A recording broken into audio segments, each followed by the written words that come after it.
Assalamualaikum warahmatullahi wabarakatuh. Hai teman-teman, perkenalkan nama saya Zida Almaila, kelas 7F. Di video ini saya akan menceritakan sirah nabawiyah yang berjudul Selamat datang wahai nabiku kekasih Allah. Tapi sebelum itu, aku mau tanya nih sama kalian. Apakah kalian tahu pada tanggal berapa Nabi Muhammad lahir? Pada bulan apa? Dan pada tahun berapa? Jika kalian belum tahu, tontonin terus ya videonya.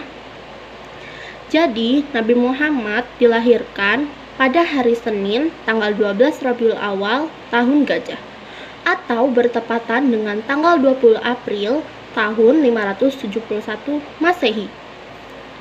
Nabi Muhammad SAW lahir dalam keadaan yatim. Ayahnya, Abdullah bin Abdul Muthalib, wafat saat Nabi Muhammad SAW masih berusia 6 bulan di dalam kandungan ibunya yang bernama Siti Aminah. Saat bayi, Nabi Muhammad diasuh oleh Halimah Sa'diyah dari Bani Sa'ad. Di perkampungan Bani Sa'ad inilah Nabi diasuh dan dibesarkan sampai usia 5 tahun. Saat menginjak usia 6 tahun, ibunya wafat. Ia pun diasuh oleh kakeknya yang bernama Abdul Muthalib.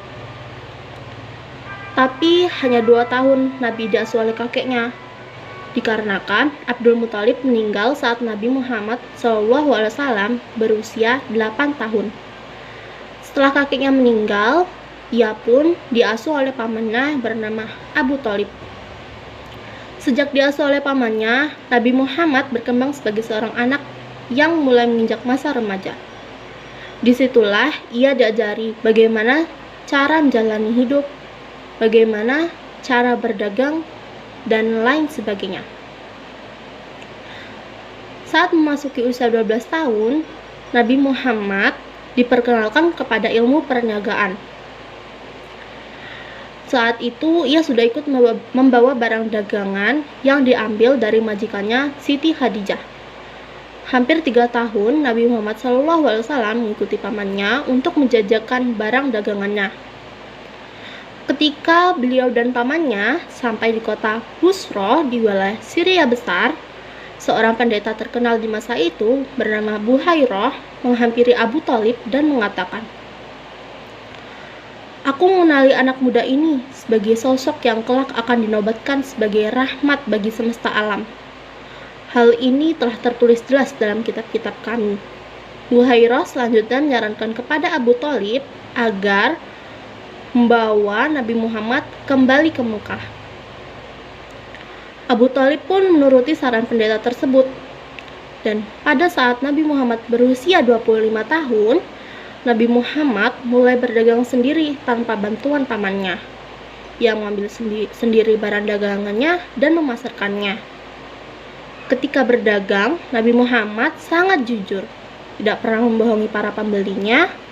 Nabi juga tidak pernah mengambil keuntungan yang terlalu besar, selalu berkata sopan, ramah, dan penuh kasih sayang. Karena kejujurannya itulah yang membuat Siti Khadijah tertarik dan akhirnya menikah dengan Nabi Muhammad SAW.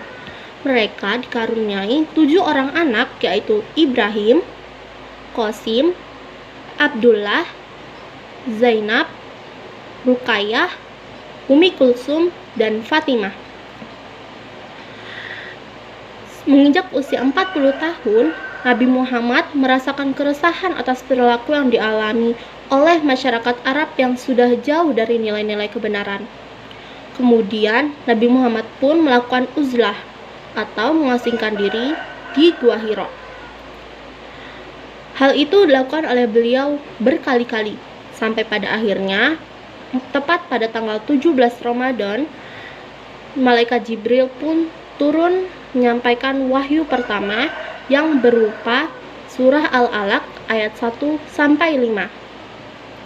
Wahyu pertama inilah yang menandakan bahwa Nabi Muhammad SAW dipilih dan diangkat Allah SWT untuk menjadi utusannya atau Rasul.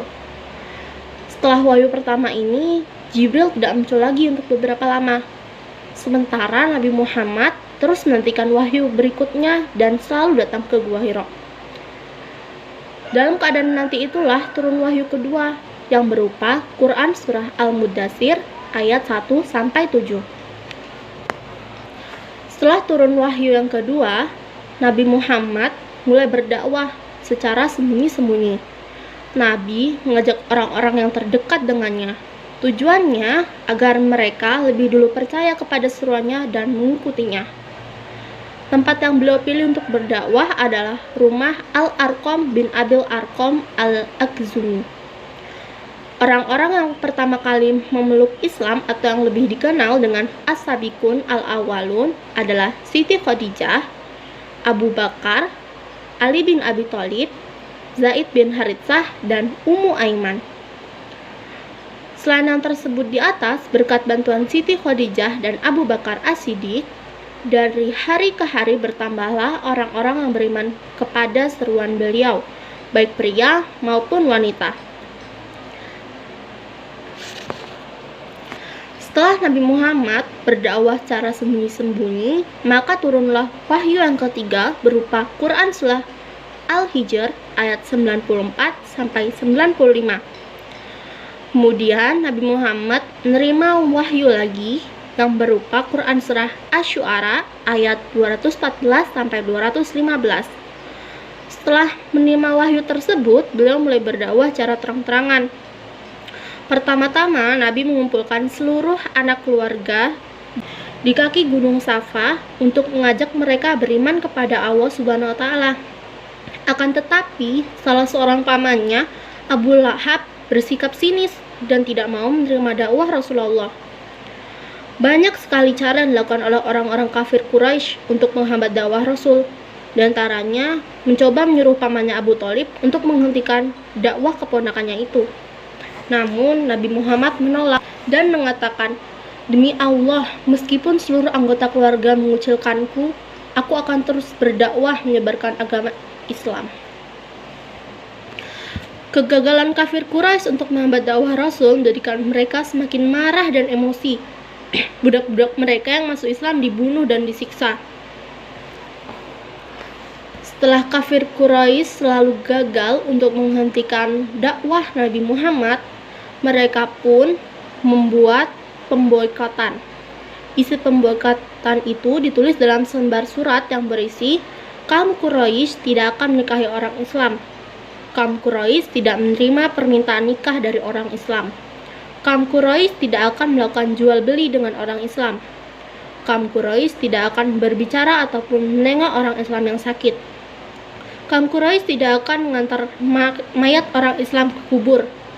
Dan kaum Quraisy tidak akan menerima permintaan damai dengan orang Islam dan menyerahkan Muhammad untuk dibunuh." Undang-undang pemboikotan itu digantung di dinding Ka'bah. Penulisnya bernama Mansur bin Ikrimah.